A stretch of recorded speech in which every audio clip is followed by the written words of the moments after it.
And then getting into next week's really quick before I start, I'm going to try to go through all 6 with the explanations within like 2 minutes. We should both do that so that we can make it a clip on the reels and stuff.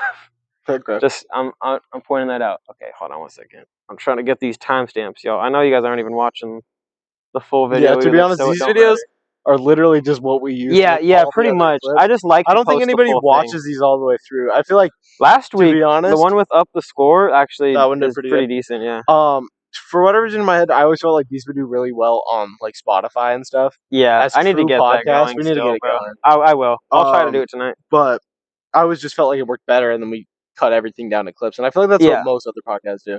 Yeah. So, but so yeah, 2 minutes, okay. 2 minutes each for these. I'll go first with my sleepers for Week 7. I started with DK Metcalf versus Arizona. Bigger than everyone around him, and it's a bad pass defense. Cardinals are going on a decline.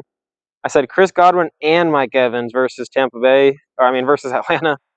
Terrible defense again, coming off a loss, and Baker should be playing, I think. And then I said Elijah Mitchell versus Minnesota. CMC is likely out, and he's a running back 1 on any other team. And then I don't know about that. On a lot of other teams.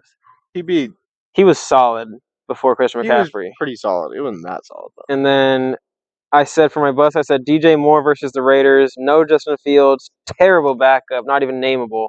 Raiders are on a hot streak. They're going to continue. I said Kyle Pitts versus Tampa Bay. Last 2 weeks should not fool you. He's bound to decline at some point. He finally got a touchdown. Yeah.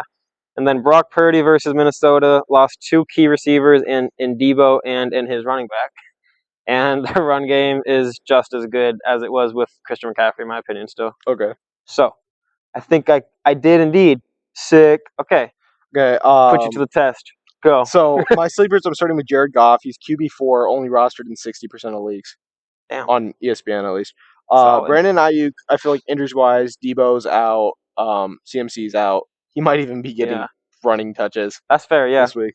As you know, Kyle Shanahan likes doing that. Yeah. I said Brett Mayer, he's kicker 2, and he's only rostered in 49% of leagues. He put up 15 last week. A lot of people switch in and out, so yeah. That is true, but I mean, like, the kicker 2, he's been kicker 2. He's been putting up 9+ every week this year. Yeah, that's true. So, I mean, you got it. If you're not paying attention to guys like that, which a lot of people don't, but you should. Yeah. They win weeks. And then my bust, I have Kendrick Bourne. Mac Jones is really bad. Yeah. I don't even think like Bailey Zappi can fix that, but we'll see. that whole team needs to rebuild, start from scratch. He's also just inconsistent. Yeah. And then this one, I said Jared Judy and Cortland Sutton.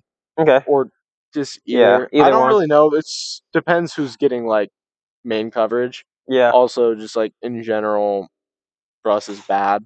Yeah, that's true. So I agree. Accuracy issues, bad line, bad play calling. Yeah, in general, it's just a bad team. And then I said DJ Moore because Fields is likely out. Okay. So yeah, I agree with that one for sure. I feel like there wasn't like a lot of detail in there. It was just like it's basic. Like you don't have to give a ton of detail either. That's the thing. And then